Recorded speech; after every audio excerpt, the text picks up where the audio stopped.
Regardez, derrière moi, vous avez une DS numéro 8, le dernier modèle du constructeur premium français. Et pourquoi nous sommes ici aujourd'hui sur l'aire d'Achères-la-Forêt? Eh bien, c'est pour vérifier une promesse du constructeur DS qui annonce sur son site internet et dans ses documents commerciaux que cette DS numéro 8, avec sa grosse batterie de 97,2 kWh, est capable de parcourir plus de 500 km sur autoroute. Eh bien, nous allons partir, une fois que la batterie sera chargée à 100%, sur la 6, direction Pouilly-en-Auxois. Et on va donc vérifier cette promesse. On va voir si on s'approche des 500 km, si on les dépasse ou si on n'y arrive pas. Vous aurez le bilan à la fin de cet essai.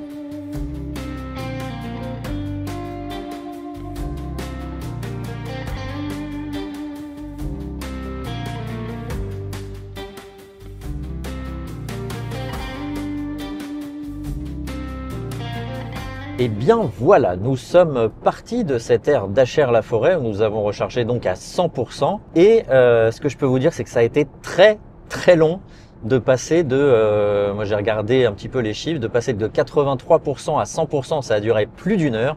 Et donc je vous confirme bien la totale inutilité de rester chargé plus longtemps qu'au-delà des 80% sur des bornes rapides comme ça, parce que ça fait perdre beaucoup de temps. Cette DS8, je vous l'ai dit, elle est équipée d'une grosse batterie dans cette version, 97,2 kWh de capacité. Le constructeur annonce en cycle mixte 750 km d'autonomie avec les petites jantes de 19 pouces. Là, sur notre véhicule d'essai, on a des jantes de 20 pouces, donc déjà on part pas sur 750 km, mais certainement un petit peu moins, aux alentours de 720 je crois. Et la promesse, c'est plus de 500 km sur autoroute. Donc encore une fois, avec des jantes de 20 pouces, ce sera peut-être un petit peu moins, mais on va voir. Peut-être qu'on va avoir une bonne surprise. En tout cas, c'est parti. Je suis calé au régulateur à 134, ce qui fait 130 km/h GPS, et roule ma poule.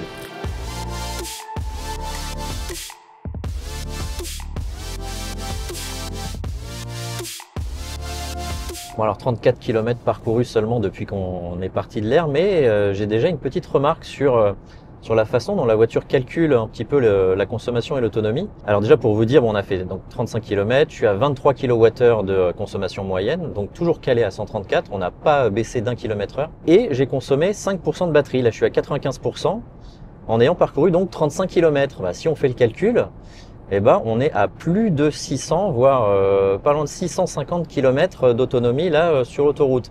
Alors ça, c'est strictement impossible.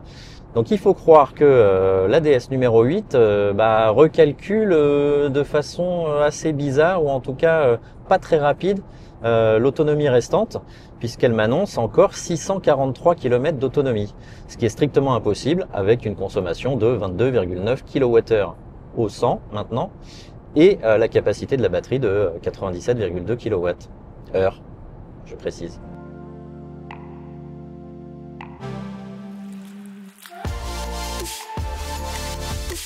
Eh bien, premier petit bilan après avoir parcouru pile poil 100 km. Alors la consommation moyenne a baissé, on est à 21,8 kWh. À la vitesse moyenne de 121 km/h, si on fait un petit calcul rapide, ça permettrait de parcourir à peu près 445 km si on utilisait 100% de la batterie. Et encore une fois, la voiture recalcule l'autonomie restante de façon à sa façon, on va dire, parce qu'elle m'affiche encore 518 km d'autonomie restante, alors qu'on a parcouru 100 km. Donc ça ferait en tout 618. Vous vous imaginez bien que c'est pas possible.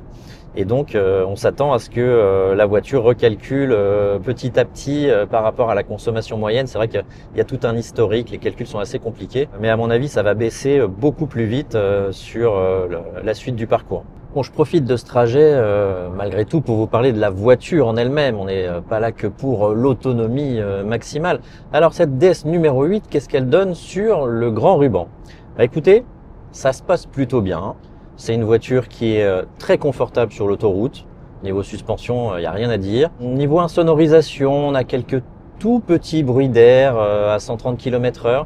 Mais franchement, il n'y a rien de rédhibitoire. On a déjà vu bien pire. C'est plutôt bien fait. Il faut dire quand même qu'elle est dotée, au-delà du pare-brise feuilleté, elle a aussi les vitres latérales qui sont feuilletées. C'est vrai que ça améliore un petit peu l'insonorisation. Les plus gros griefs de cette voiture, ça va être en matière d'ergonomie. À la fois de la voiture en elle-même et du poste de pilotage. On a un volant qui a un design assez particulier. Finalement, c'est pas lui qui pose le plus de problèmes en matière d'ergonomie. On a quand même la possibilité de placer ses mains soit à 10h10, soit à 9h15.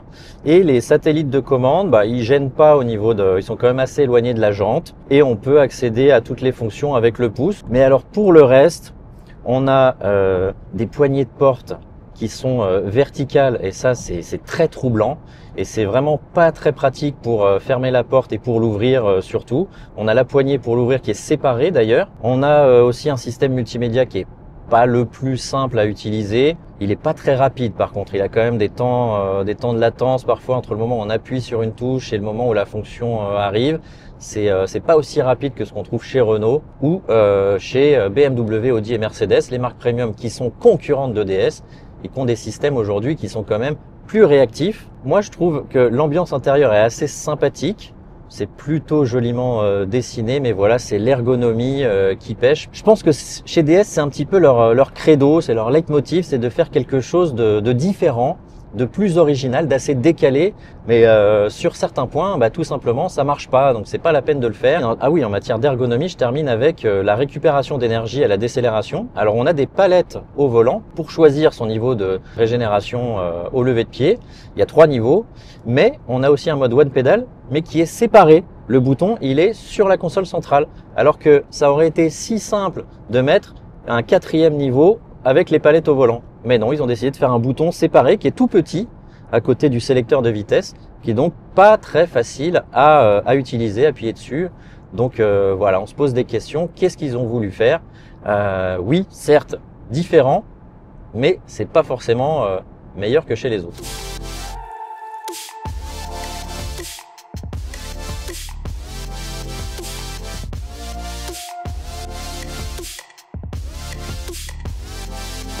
Deuxième bilan conso, puisqu'on est arrivé à la moitié de la batterie, 50%. Et donc, quand le chiffre 50 s'est affiché, nous avions parcouru exactement 214 km, ce qui voudrait dire que sur 100% de la batterie, on ferait 428 km.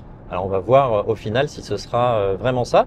En tout cas, la consommation moyenne s'est stabilisée entre 22,7 et 22,8 kWh au 100 km, ce qui est pour ce type de véhicule qui pèse quand même 2 tonnes 2 sur la balance, qui est un crossover assez haut sur pattes, c'est une valeur qui est plutôt correcte franchement pour du 130 km/h sur autoroute, une vitesse qu'on n'a jamais abandonnée sur notre trajet puisque la circulation est complètement fluide aujourd'hui. Je dois vous signaler aussi que les conditions météo sont excellentes et presque optimales pour ce petit test autoroutier puisqu'il fait entre 20 et 21 degrés à l'extérieur. Et je vous signale aussi, à toute fin utile, que cette auto est dotée de pneus à faible résistance au roulement.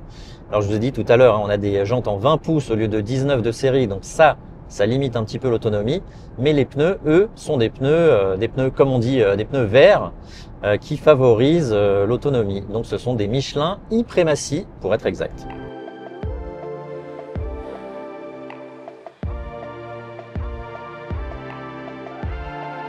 Alors, dernier petit point d'étape avant de faire le bilan définitif, tout simplement parce qu'on arrive à 25% de batterie restante. On a consommé les 3/4 de ce gros accumulateur et on a parcouru exactement 336 km. Alors, petit fun fact, si on prend la capacité de la batterie, qu'on la divise par la consommation moyenne qu'on a en ce moment, c'est-à-dire 21,3 kWh au 100, ça a baissé un petit peu depuis tout à l'heure, eh bien on obtient 455 km. Mais par contre, si on fait le cumul entre le kilométrage parcouru et l'autonomie restante, on arrive seulement à 445 km. Donc il y a un décalage de 10 km qui laisse penser que la voiture est en train de se créer en quelque sorte une petite marge pour qu'on arrive, même si la voiture affichait 0, on aurait encore de l'autonomie restante. Alors c'est pas idiot sur le principe, mais en termes purement mathématiques, comme on dit, les calculs sont pas bons, Kevin. Donc ça peut être un petit peu troublant. Mais je pense que en termes de tranquillité d'esprit, c'est plutôt bien vu. Qu'est-ce que je peux vous dire d'autre pendant ce petit point d'étape? Bien, par exemple, que cette DS numéro 8 est dotée de plusieurs modes de conduite. On peut en sélectionner 3. Il y a le mode sport, le mode normal et le mode éco. Alors, de façon habituelle, sur nos essais, on reste en mode normal. parce que c'est comme ça que roulent la plupart des gens. Mais sur ce test purement autoroutier pour essayer d'aller chercher l'autonomie maximale, je vous avoue que je suis resté cette fois-ci en mode éco. Alors ça bride un petit peu les performances, les accélérations et au niveau du couple, il y en a aussi un petit peu moins, mais ça reste très suffisant pour conduire de façon parfaitement normale sur l'autoroute, pour s'insérer dans la circulation, même pour doubler, il n'y a pas de problème. Donc moi, ça m'a pas dérangé de rester sur ce mode éco pendant cet essai.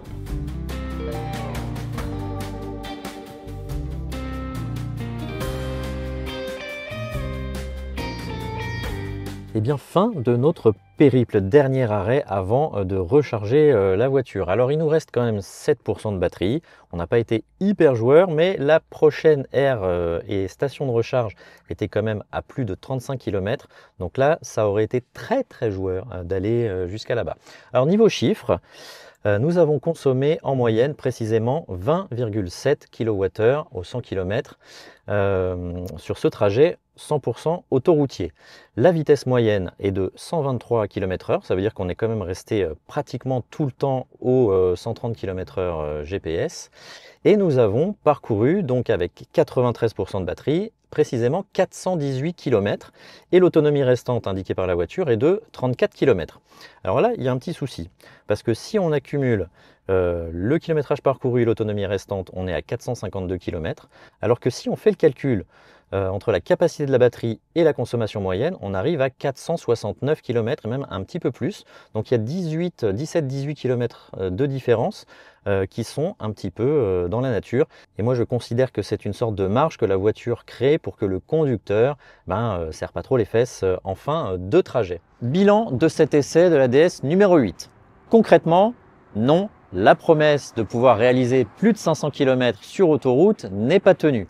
La voiture nous dit qu'on peut faire 455 km. La capacité de la batterie divisée par la consommation moyenne nous dit qu'on pouvait même pousser jusqu'à 470 km avec un petit peu de marge. Alors non, la promesse n'est pas tenue. Ceci dit, moi je trouve que le bilan est quand même relativement à l'avantage de cette numéro 8, puisque avoir une consommation moyenne sur autoroute à 130 km/h au régulateur de 20,7 kWh au 100 seulement, c'est une belle performance. Dans la catégorie, ses concurrentes sont plutôt aux alentours de 23 ou 24 kWh au 100.